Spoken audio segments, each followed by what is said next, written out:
de patologías del sistema respiratorio. El sistema respiratorio tiene una parte respiratoria propiamente y otra parte, es decir, una parte de conducción y otra parte respiratoria. Entonces, la parte de conducción es que se lleva, como su nombre dice, el aire desde la parte externa hasta los bronquiolos terminales, ¿no? Básicamente sirve como conducción. En cambio, la parte respiratoria, a partir de los bronquiolos respiratorios, y además involucra los bronquiolos respiratorios y los alvéolos mismos, ¿no? Donde se pueden hacer el intercambio gaseoso. La salida de CO2 y la entrada de oxígeno. En cuanto a patologías, hay que reconocer patologías como las patologías obstructivas, ¿no? Que donde el problema del paciente es la expulsión del aire, ¿no? Ellos pueden tener cierta limitación para la entrada de aire, en general no lo tienen. El problema básicamente en los pacientes con patología obstructiva es la expulsión de aire. En la patología restrictiva, su problema principal radica en la introducción del aire a nivel pulmonar, ¿no? Es importante hablar de POC como uno de los ejemplos de enfermedades obstructivas, de asma también, y finalmente derrame pleural. Esta es la vía respiratoria, ¿no? Faringe, laringe, tráquea, bronquios, pulmón derecho e izquierdo, ¿no?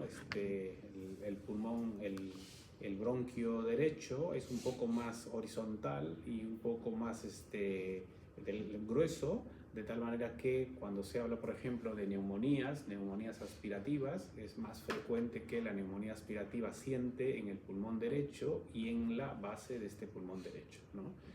En cambio, los bronquios del lado izquierdo son más delgados y más horizontalizados, ¿no? La gráfica aquí no ayuda, pero el derecho es más vertical y grueso y el izquierdo es más horizontal y delgado.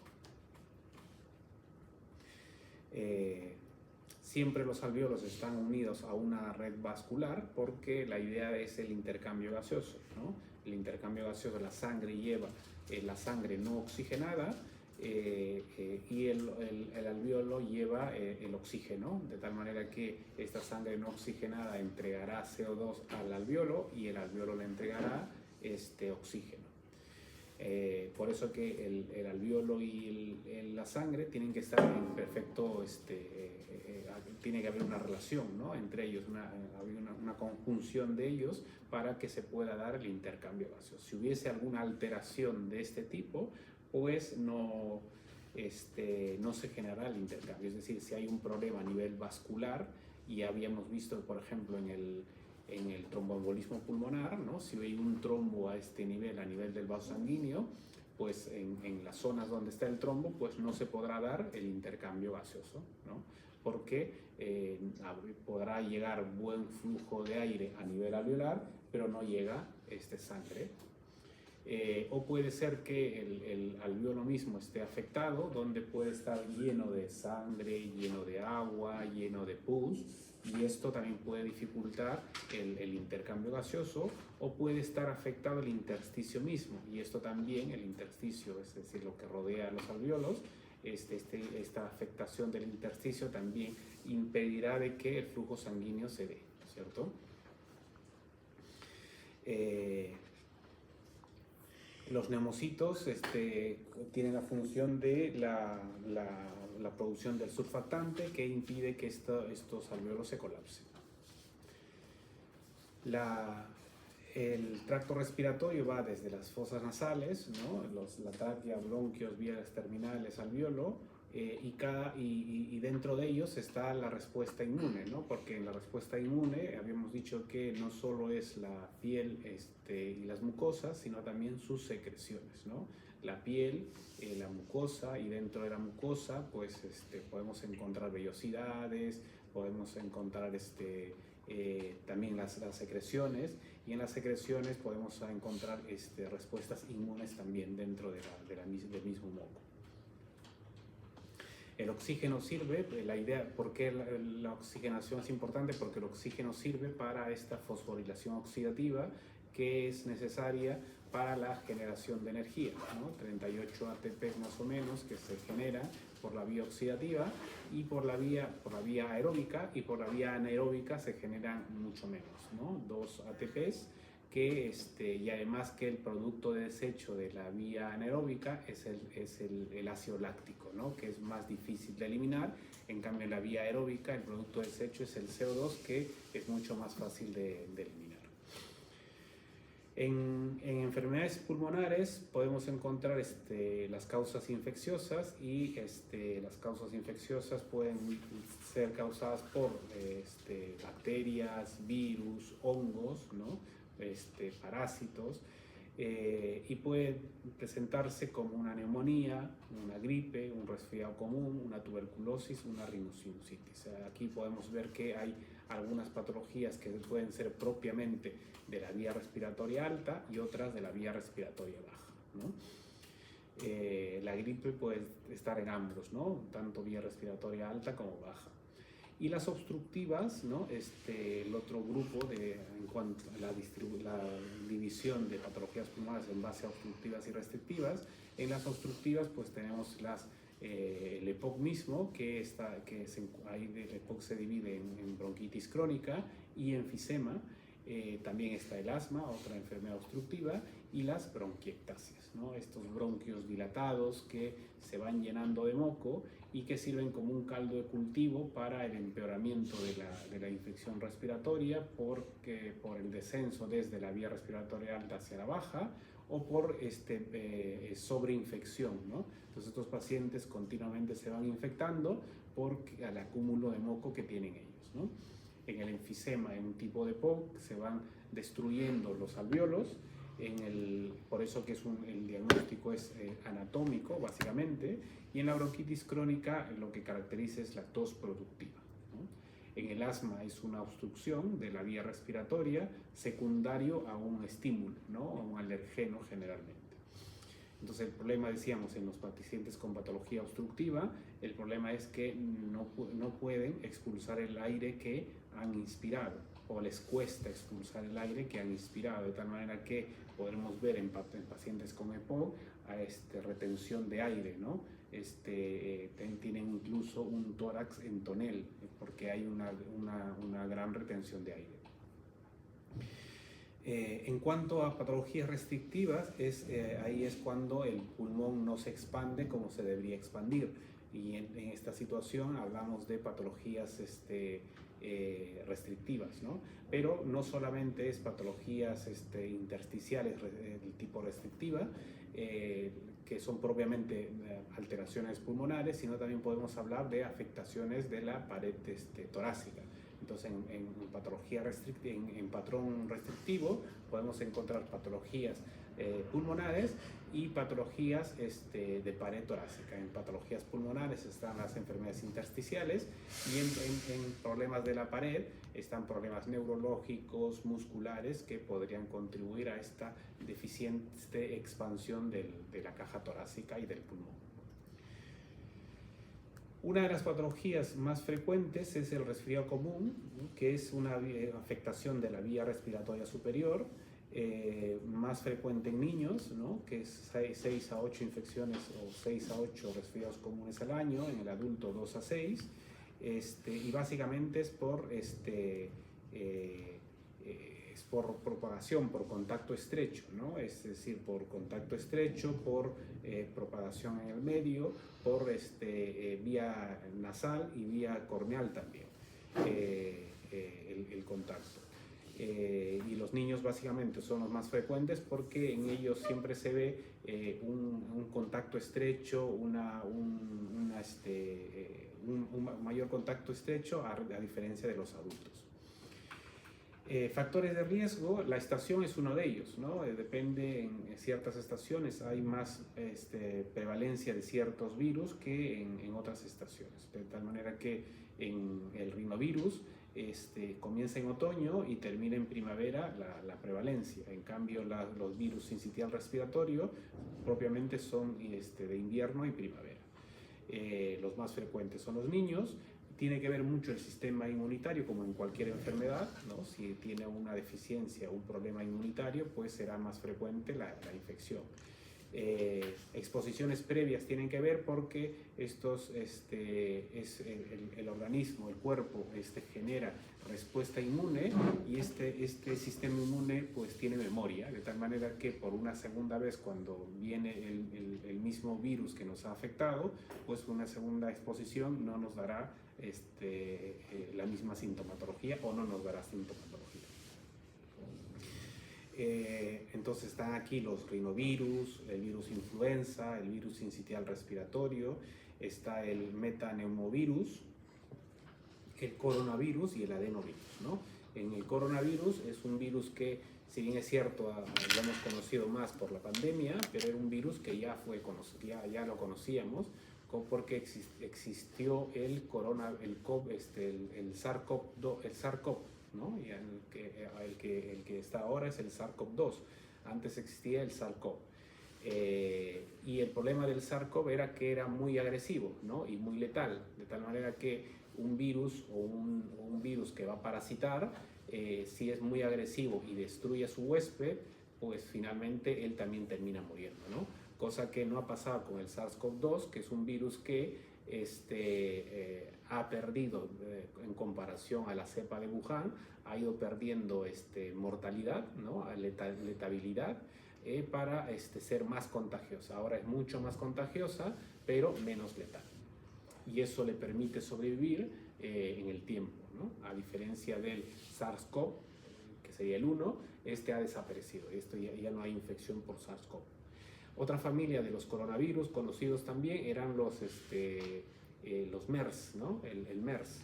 Y MERS también estaba presente en Medio Oriente, relacionado a camellos, pero que no es tan agresivo, pues, tanto así que solamente se centra en estas regiones, ¿no? No ha sido tanto como el SARS-CoV-2, ¿no? En cuanto a respuesta patogénica, ¿no? El virus entra por fosas nasales, bueno, también puede entrar a nivel ocular, ¿no? Por las manos contaminadas de virus que el paciente se toca el ojo, y esto puede también entrar por vía corneal, ¿no?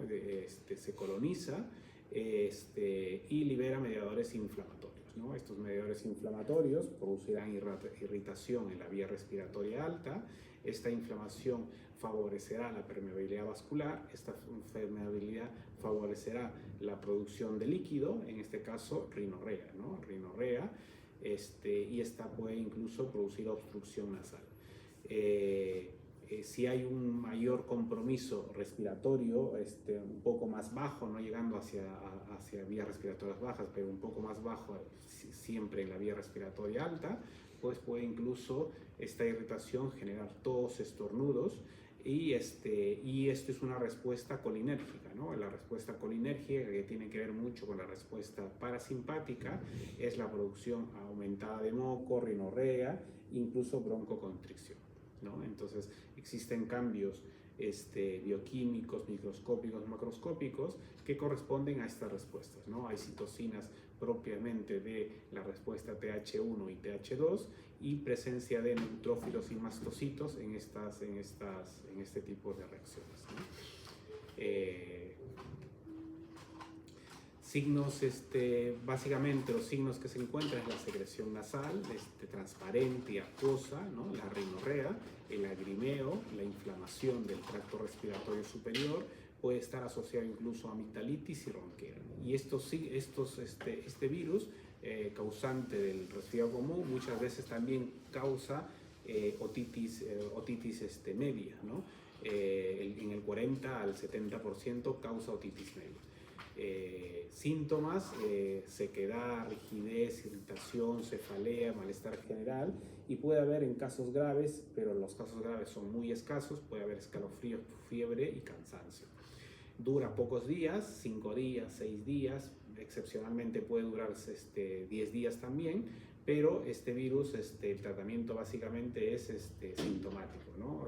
Para la fiebre, para el dolor, para la rinorrea, para el malestar general, pero no hay un tratamiento dirigido contra los causantes de este resfriado común. El problema es en la tercera fase. Bueno, recordar que en la tercera fase el paciente tiene mucosidad espesa, amarillenta, verdosa, y esto puede hacernos confundir con una infección bacteriana, y muchas veces estos pacientes que llegan a esta fase le estamos dando antibiótico. Por eso que importante es preguntar al paciente respecto a su enfermedad, cuántos días le dura, cuántos días se está desarrollando esto, y ahí podemos determinar que lo más probable se trate de una infección viral o bacteriana, y no dar antibiótico a pacientes con resfriado común en tercera fase. Hay que diferenciar el resfriado de la gripe. En el resfriado el inicio es paulatino, en la gripe es más súbito, es más rápido el inicio de los síntomas, es decir, uno tiene rápidamente empeoramiento clínico en la gripe. El resfriado, la fiebre no es muy alta, en la gripe siempre es alta. Las mialgias no son tan intensas en el resfriado, en la gripe son mucho más intensas. Hay poca cefalea en el resfriado, hay mucho más en la gripe. La rinorrea es la característica principal del resfriado, en la gripe no suele haber rinorrea. Tos es muy frecuente, en la gripe puede ser intensa, pero la característica es que es seca, ¿no?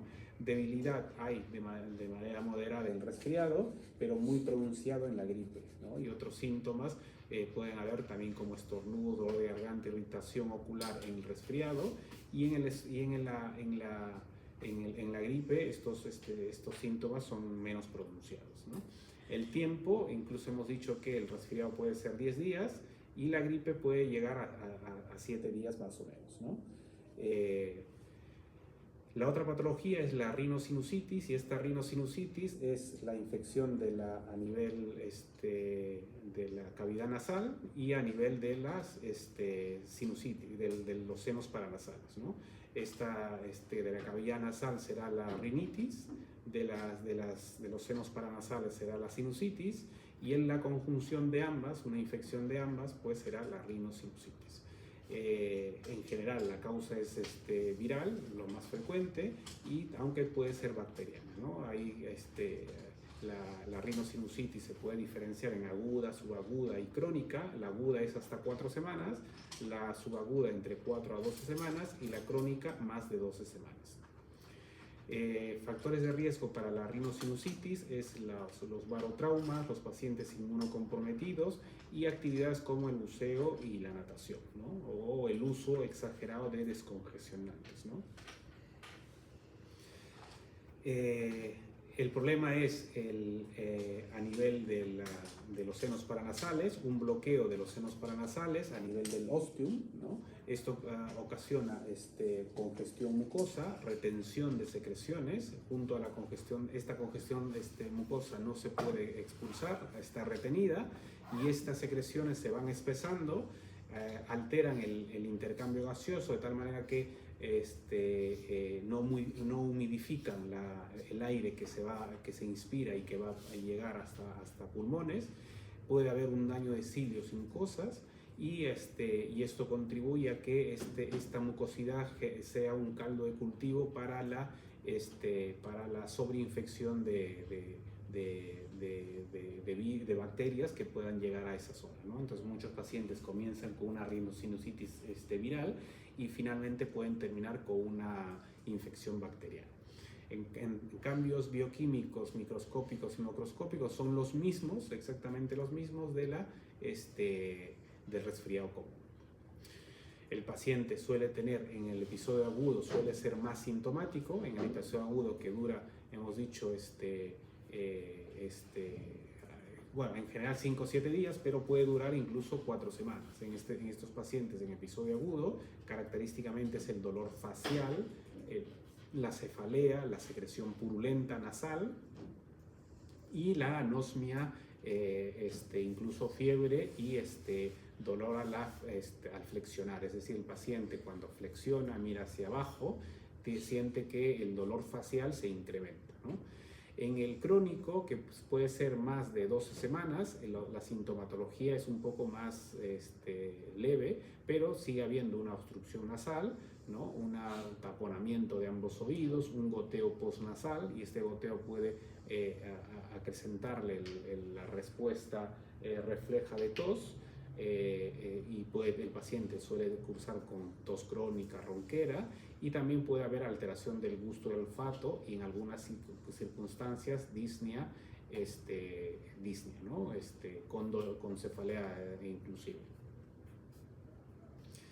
En patologías respiratorias obstructivas tenemos que recordar, hemos dicho que existen las patologías como el EPOC y el asma, ¿no? Y además las bronquiectasias, ¿no? En el EPOC podemos encontrar la bronquitis crónica y el enfisema, y en el asma también hay un broncoespasmo, por eso que es una enfermedad obstructiva, y en las bronquiectasias la obstrucción se da por la acumulación generalmente de moco.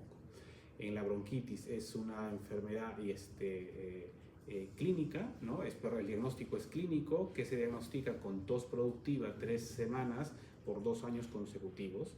La bronquiectasia es una dilatación de la vía respiratoria baja, donde hay acúmulo de moco, y este acúmulo de moco sirve como caldo de cultivo para las infecciones. El asma es una enfermedad también obstructiva, reactiva, reversible, y que sea reversible no quiere decir que sea fácilmente reversible. Muchas veces es difícil su reversibilidad, pero una vez reversible, revertida la sintomatología aguda, el paciente cursa asintomático en los periodos intercrisis.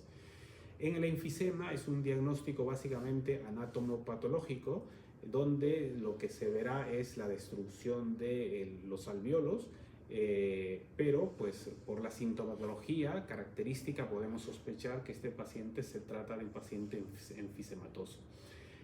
Los pacientes no son puramente enfisematosos ni puramente bronquíticos crónicos en el EPOC, sino al contrario, tiene un porcentaje de bronquítico crónico y enfisema, y predomina uno de ellos, ¿no? En general predomina uno de ellos. Entonces, estas patologías obstructivas se van superponiendo de tal manera que el paciente enfisematoso tiene algo de bronquítico, el bronquítico tiene algo de enfisematoso, y las patologías de EPOC se parecen mucho a las asmáticas porque corresponden también con patologías obstructivas. El enfisema hemos dicho, es una destrucción, ¿no? de los espacios de los alvéolos, ¿no? Y entonces aquí podemos diferenciar diferentes tipos. Si hay un centro lobular, generalmente corresponde a un fumador. Si un panlobular o panacinar corresponde generalmente a pacientes que congénitamente tienen una alteración de la alfa-1 antitripsina, y la acinar distal generalmente presentes en pacientes jóvenes que han tenido neumotórax espontáneo, ¿no? Estos neumotórax espontáneos generalmente son por bullas congénitas que el paciente las ha tenido, pero nunca les ha dado problema ni ha sabido que los tiene, ¿no? Hasta que en algún momento se rompe, genera un neumotórax tras una actividad deportiva, por ejemplo, pero no necesariamente de gran intensidad. Este enfisema está relacionado al tabaco, ¿no? Este tabaco o irritantes, también agentes irritantes, que lo que condicionan es un estrés oxidativo, un proceso inflamatorio de la vía respiratoria y un desequilibrio de las proteasas y antiproteasas a favor de las proteasas, ¿no? Si este paciente enfisematoso además tiene deficiencia congénita de la alfa-1 antitripsina, el desequilibrio aún se da más, ¿no? De tal manera que habrá más actividad de las proteasas. Con ello hay una destrucción de la pared alveolar. Entonces también habrá parálisis ciliar, falla de la barrera protectora y destrucción de la pared alveolar finalmente. La causa, como en la bronquitis crónica, es el tabaco. El tabaco genera estas especies reactivas de oxígeno que dañan el endotelio, que activan la inflamación, que estimulan o inhiben las antiproteasas y estimulan las proteasas de tal manera que la elastasa, por ejemplo, de los neutrófilos tiene mayor actividad, y al tener mayor actividad genera mayor daño tisular, generalmente a nivel alveolar, ¿no? Destruyendo estos alveolos y generando también bulas, ¿no? Ya no congénitas sino adquiridas. El paciente suele estar disneico, tos con expectoración, suele estar con sibilantes, suele bajar de peso porque hay una gran gasto energético en el paciente que hace que el gasto energético le genera esta pérdida de peso, ¿no? Un tórax en tonel que implica una retención de aire, una expiración prolongada porque es una patología obstructiva que le cuesta expulsar aire, y el paciente suele adquirir una posición favorable para él, para su respiración, que más o menos es incorporarse un poco hacia adelante, frunciendo los labios, como queriendo coger más aire, ¿no? En cambio, en el bronquítico crónico es un diagnóstico clínico y que básicamente corresponde con tos productiva 3 meses en 2 años consecutivos, ¿no? El factor etiológico aquí también es el tabaco, la contaminación industrial también, y agentes irritantes como polvos, algodones, sílice, que podrían inflamar crónicamente estas vías respiratorias, y estas vías respiratorias generar mucho más moco. Esta generación de moco es porque las células caliciformes están hipertrofiadas, trabajan mucho más en esta generación de moco, pero en etapas avanzadas incluso puede haber metaplasia escamosa, que puede hacer que incluso pueda no haber generación de moco en algunos casos, ¿no?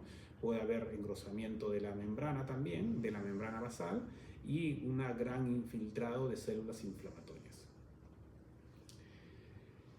Este bronquítico crónico hay que diferenciarlo siempre del enfisematoso, ¿no? El bronquítico crónico generalmente se presenta en etapas un poco más tempranas, 40-45 años. En cambio, el enfisematoso suele ser un poco más tardío, porque ahí tiene que haber principalmente daño alveolar significativo para que el paciente tenga sintomatología. Entonces, por eso es que se diagnostica a partir de los 50 años para arriba, ¿no? La disnea es ligera, ¿no? La disnea es ligera, y en pacientes con enfisema, esta disnea puede ser significativamente incrementada. Hay tos en etapas tempranas, en el bronquítico, y en el enfisematoso, y la tos es más tardía. Las infecciones suelen ser frecuentes en pacientes con bronquitis crónica, por el gran volumen de moco que tiene este paciente, ¿no? Tiene gran cantidad de moco que generalmente sirve, igual como cuando hablamos de pacientes con bronquiectasias, sirven como caldo de cultivo, ¿no? En cambio, las infecciones en pacientes enfisematosos son esporádicas, de tal manera que más veremos en las emergencias, más veremos pacientes bronquíticos con más frecuencia, por estas reinfecciones constantemente que tienen estos pacientes. Insuficiencia respiratoria, como en el enfisematoso implica un daño a nivel alveolar, una destrucción de la pared alveolar, estos pacientes suelen tener insuficiencia respiratoria en estadios terminales, ¿no? Cor pulmonare, es decir, pueden haber afectación cardíaca muy frecuente en bronquitis crónicos, y resistencia de las vías respiratorias es mucho mayor en los bronquíticos, ¿no? En las radiografías podemos ver que hay vasos, un corazón grande, ¿no? Porque hay afectación cardíaca, pero en el enfisematoso, en la radiografía, podemos ver una retención de aire, ¿no? Entonces podemos ver tórax en tonel o tórax insuflados, ¿no? En bronquíticos, en enfisematosos. Entonces, en estas patologías de POC, uno no es completamente enfisematoso ni completamente bronquítico, ¿no? Uno es un poco bronquítico, un poco enfisematoso, pero predomina uno de ellos respecto al otro, ¿no? Entonces, por eso que en la patología de POC hablamos de ambas situaciones en cierta medida. La bronquiectasias es lo que decíamos, la dilatación de los bronquios, ¿no? Bronquiolos, por destrucción de músculo y de tejido de soporte elástico, ¿no? Hay una destrucción ahí y causa acumulación de moco, ¿no? Y esta acumulación de moco generará un caldo de cultivo para infecciones. El paciente típico es paciente que toda la familia se ha enfermado y él es el que se ha complicado, o todos los compañeros de trabajo se han enfermado y él es el que se ha complicado, ¿no? O él es el que siempre se complica, ¿no? Esto es porque al tener esta destrucción muscular, una destrucción del tejido elástico, este paciente tiene el bronquio dilatado y los cilios que expulsan, que movilizan moco, no trabajan adecuadamente, ¿no? Y entonces no hay una buena expulsión. Puede incluso en casos más avanzados, estos pacientes pueden tener incluso hemoptisis, ¿no? por este daño significativo a nivel bronquial. Factores de riesgo para bronquiectasias, pues patología pulmonar previa, ¿no? Como bronquitis crónica, asma o enfermedades congénitas hereditarias como fibrosis quística. Estos bronquiectasias tienen tos grave, persistente, asociada a expectoración de esputo mucopurulento, ¿no? Pueden tener hemoptisis, lo que habíamos dicho, por este proceso inflamatorio y destructivo que tienen estos pacientes, y muchas veces nos hacen confundir con tuberculosis y cáncer. Estos pacientes suelen ser en sus etapas más agudas, pueden estar disneicos, cianóticos, incluso presentar ortopnia. Y tienen ciertos momentos de intercrisis, ¿no? Donde en el momento de la crisis están muy sintomáticos y pasado las intercrisis estos pacientes tienen una mejoría significativa, no completa, pero significativa, ¿no? Y vuelven otra vez a reinfectarse en poco tiempo y otra vez acuden a las emergencias por clínica respiratoria, ¿no? Generalmente respiratoria baja. Entonces en estos pacientes con bronquiectasias graves, el paciente incluso puede estar con hipoxemia, ¿no? Está con retención de CO2, hipercapnia, hipertensión pulmonar con afectación cardíaca, ¿no? Estos pacientes suelen ser anémicos, suelen tener baja de peso, pero estos son pacientes que tienen crisis frecuentes crisis frecuentes de infecciones, ¿no? Es decir, bronquiectasias que cursan sobre infecciones respiratorias. En el asma bronquial es una enfermedad inflamatoria reversible, ¿no?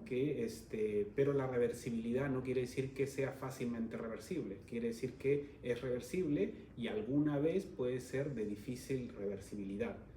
Algunos pacientes pueden incluso terminar en una parada cardíaca por esta gran broncoconstricción de los pacientes, ¿no? E incluso se tiene que hacer uso de medicamentos diferentes a los habituales, ¿no? Ya no se da salbutamol, atroven, corticoides, antihistamínico, sino que incluso podemos dar sulfato de magnesio.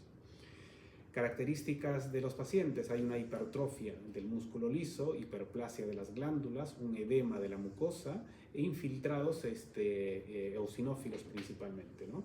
Y hay una obstrucción de este moco. Entonces hay una característica de estos pacientes que no solo hay broncoespasmos, sino también hay acumulación de moco. Hay procesos, características inflamatorias, ¿no? De estos pacientes, más producción de moco, porque hay una hiperplasia de las células caliciformes, el músculo liso puede estar hipertrofiado, puede estar engrosada la membrana basal, ¿no? Y incluso edema, ¿no? Más incluso formación de más vasos sanguíneos y broncoespasmo. Esto hace que la luz del bronquio esté más reducida y el paciente tienda a tener dificultad para la expiración, ¿no? Por eso tienen expiraciones dificultosas, expiraciones prolongadas, que se reflejan clínicamente por la disnea. El paciente con asma puede ser el tipo T2 o el tipo no T2. El tipo T2 hace referencia a una asociación con asma con alergia, donde hay respuesta inmune, ¿no? Generalmente del tipo TH2, ¿no? Respuestas inmunes.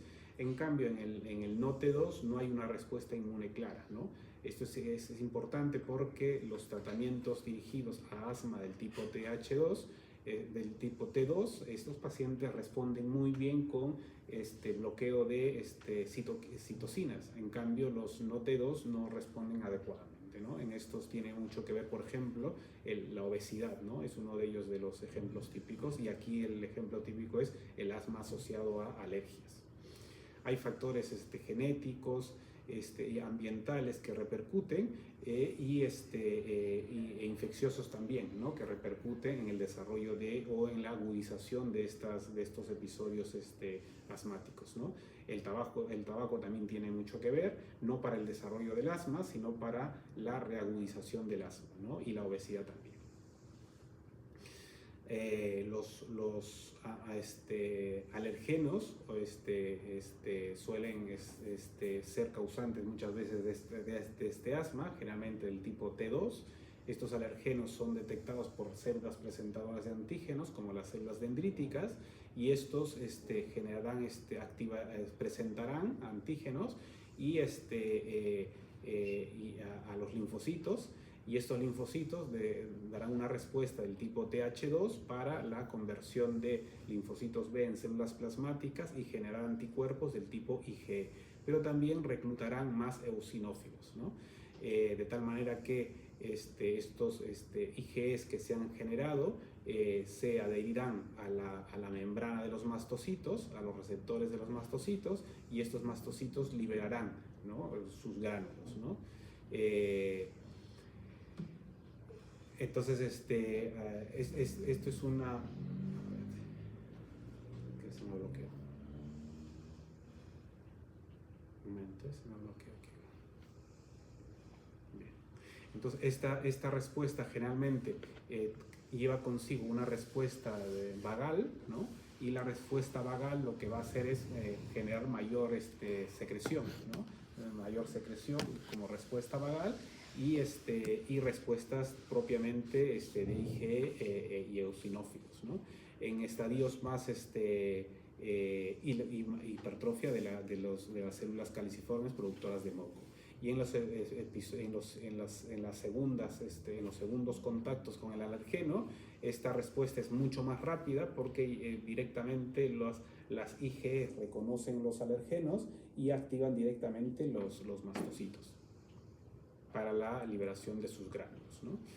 Entonces el tratamiento va en función de en qué momento se puede bloquear toda la cascada de activación de este asma, ¿no? Podemos dar corticoides para evitar limitar los linfocitos T, podemos dar corticoides para limitar la respuesta de los COX-2, ¿no? de la ciclooxigenasa, es decir, para que no se genere ciclooxigenasa. Se pueden dar antimuscarínicos, ¿no? De tal manera que se bloquea los receptores de acetilcolina y se impide se favorece la no generación de broncoespasmo y la no generación de moco, ¿no? También podemos dar medicamentos estabilizadores de los mastocitos, ¿no? Para evitar que los mastocitos liberen sus gránulos. También hay terapias anti-IgE para bloquear las inmunoglobulinas E, y también hay tratamiento para bloquear los leucotrienos cuando ya se ha dado se ha activado el ciclo del ácido araquidónico. Y lo mismo, ¿no? Cómo se activa ante antígeno, las células dendríticas, los linfocitos T, los linfocitos B, los eosinófilos, los IgEs generados por las células plasmáticas, y la activación de los mastocitos para la respuesta inflamatoria, la respuesta reactiva. Y en episodios más, en un segundo contacto, pues la activación se da directamente. Es lo mismo, ¿no? Y el paciente suele cruzar con sibilancias por esta dificultad para la expiración. Y además de las sibilancias, este paciente tiene expiración prolongada, ¿no? Suele tener disnea, ¿no? Porque hay una broncoconstricción. Entonces muchas veces los pacientes para esta disnea necesitan oxígeno y hay que dar, muchas veces hay que nebulizar, no con aire, sino con oxígeno, ¿no? El paciente suele tener tos como reflejo para expulsar las secreciones mucosas que tiene el paciente, y puede tener en algún caso opresión torácica también. En patologías restrictivas, hemos dicho que las patologías restrictivas corresponden a patologías donde el problema es la insuflación, ¿no? La llegada de aire a los pulmones, ¿no? Hay un problema ahí, entonces es porque el pulmón propiamente hay un daño intersticial o porque hay un problema de la caja torácica, ¿no? Las patologías típicas es la enfermedad intersticial crónica, que puede ser fibrosante, granulomatosa, eosinofílica o relacionadas al tabaco también, ¿no? Es decir, el tabaco genera patologías intersticiales, pero también patologías restrictivas, como también patologías obstructivas. En el derrame pleural, para el desarrollo de derrame pleural es importante uno de los mecanismos de derrame pleural es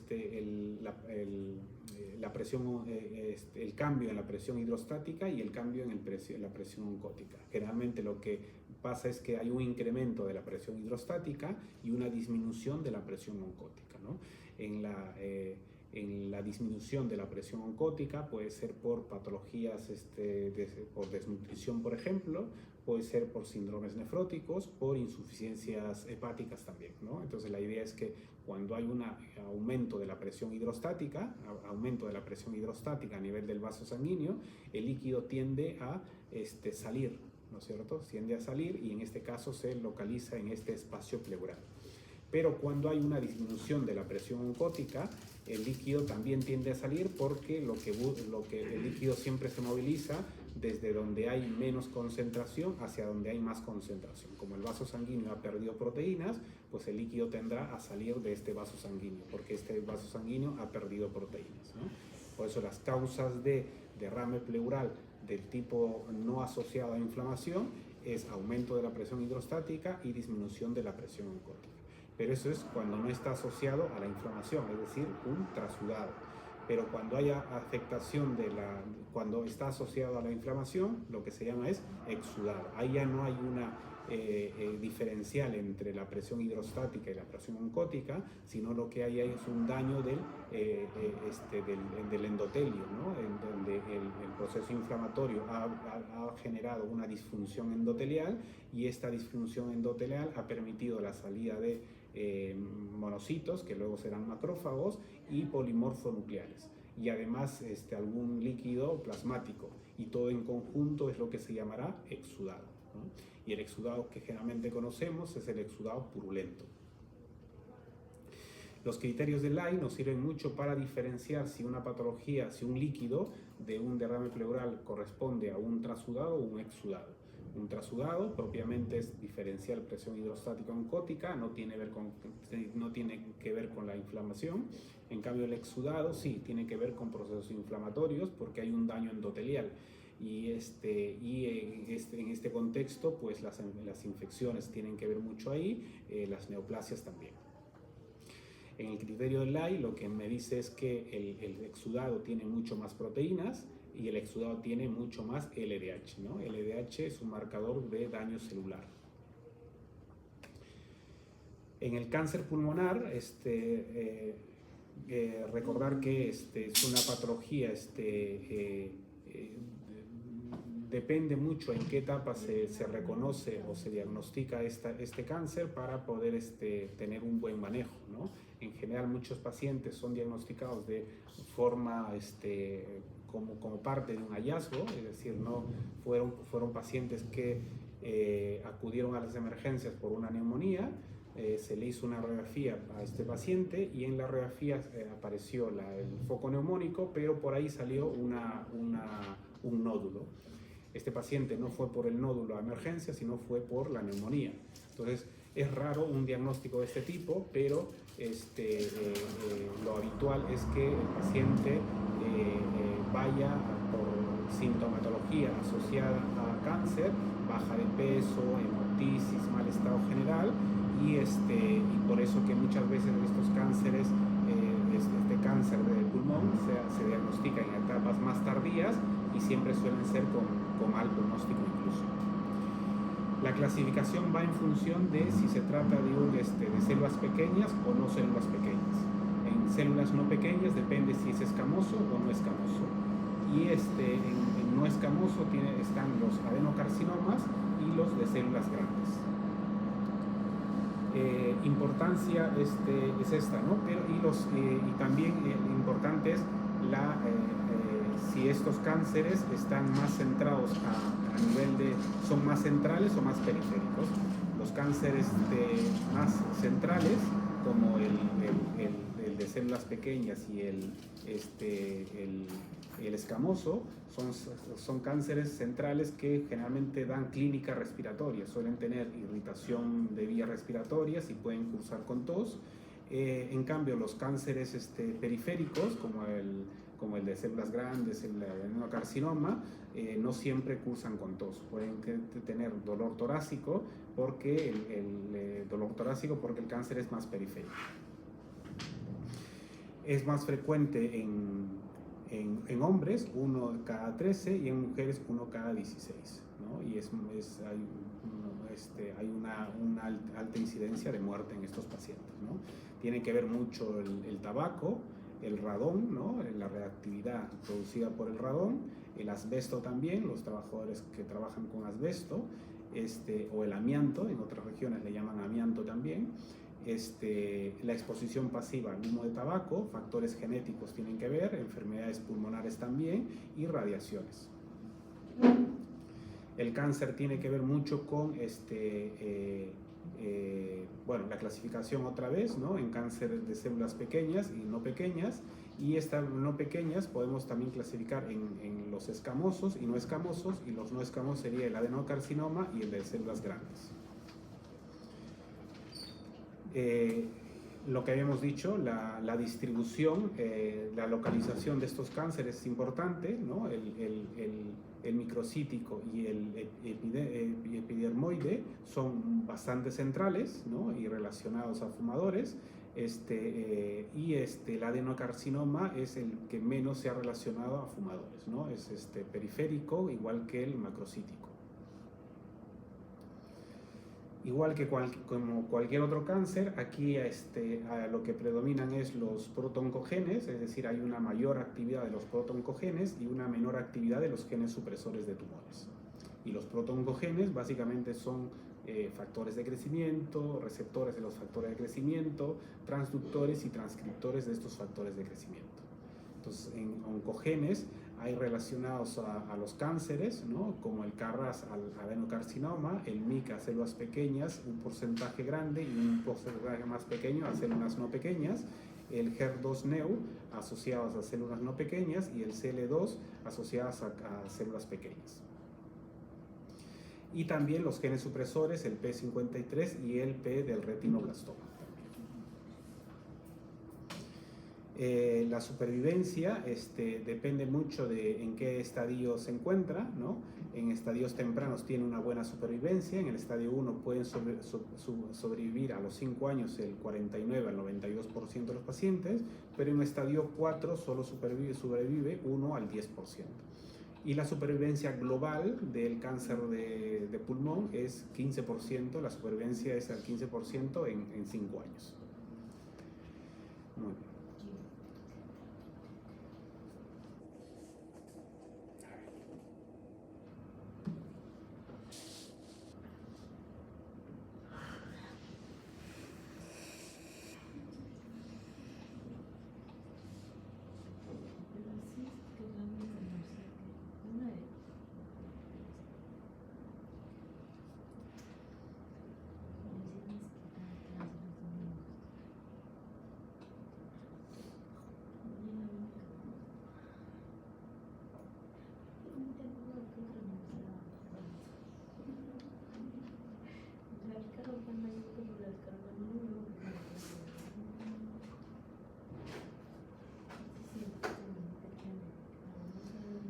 Araníbar, Cárdenas, Presente. Cacique, Espinosa,